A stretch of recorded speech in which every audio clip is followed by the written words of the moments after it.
Hi, you're watching Movie Buff. I'm Renee.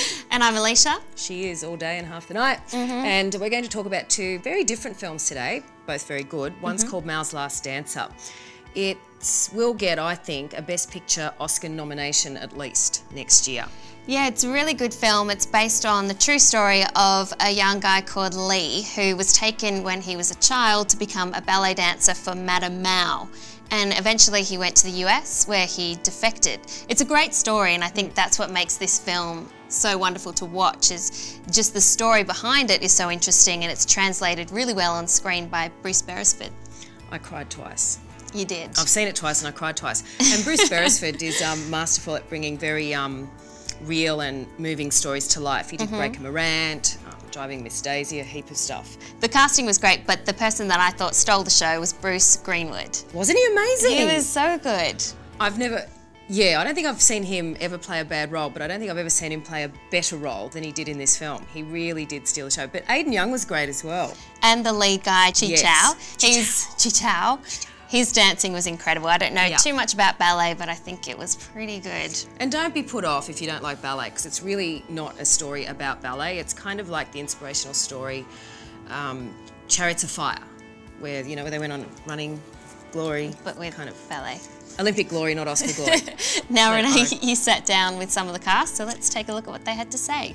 Now, it might be difficult seeing Lee is sitting right next to you, but when it comes to playing a real-life character, what did you find about Lee to really bring out? What channeled him? When I read the script and the book, I find there was a lot of similarities between us, and there was a lot of similar experiences in life, in career, and emotionally as well. To find somebody who danced in the same style, graduated at the Beijing Dance Academy, which both of us did, went through that same training, and is spoken Chinese and English brilliantly, and such a good-looking man. Where could you find it? He's so good-looking too. The rest of that interview, and also Alicia Malone's red carpet premiere, which had all the right moves, is on Movie Juice, which you can see on Movie Extra 7:15 on Saturday night. Now let's see how you rated this one. Right, Mau Mau had me dancing in the aisles. Is that what that is? Okay. It is me dancing. They're not stink lines, that's my hair. And I thought, instead of having popcorn at the movies, I'd have a whole pile of pop rice in celebration of communist China. Okay, so this is how I rated Mal's Last Dancer. Afterwards, I felt like very inspired, so I felt like doing a grand jeté. So that's me doing that. Although it's much more impressive in the picture than it was in real life. I didn't get very far off the ground. It just looks like you're doing the splits, man, in the air.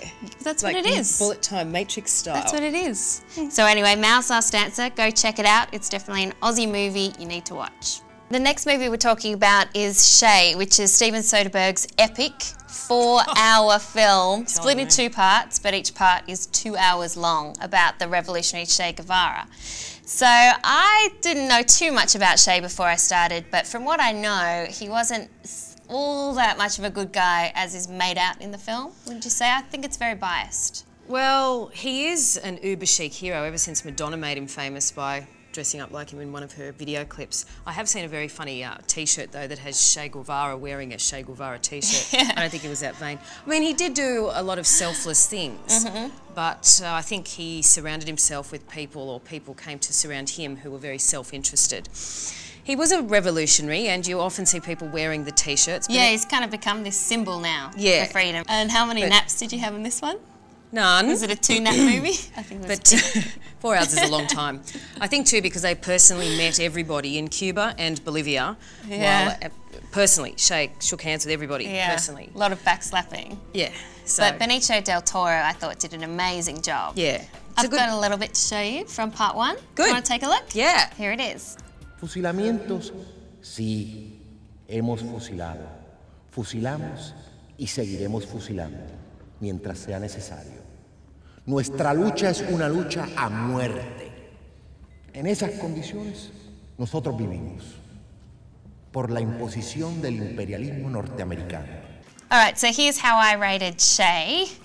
This is me. I'm trying to pry my eyes open after 4 hours and I'm yawning. What's all that dust still? There's all this crap in your eyes there. Oh, it's like 4 hours staring at a big screen. It's bloodshot by the end. I was trying to do the, Mr. Bean thing. You look Stay like awake. the Edward Munch famous surrealist type painting from The Scream. Oh, The Scream. Yeah. It looks like that. Yeah, so I say 4 hours too long. So show me what you rated, Shay.